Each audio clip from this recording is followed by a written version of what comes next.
BSNL நிறுவனத்துடன் இணைந்து 20,000 அரசு பள்ளிகளில் தமிழ்நாடு அரசு இணையதள வசதியை ஏற்படுத்தியுள்ளது.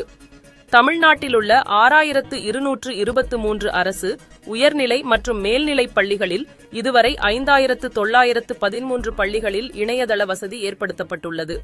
மேலும் தொடக்கப் பள்ளிகளை பொறுத்தமட்டில் மொத்தமுள்ள 24,338 பள்ளிகளில் 10,620 பள்ளிகளில் இணையதள வசதி ஏற்படுத்தப்பட்டுள்ளது.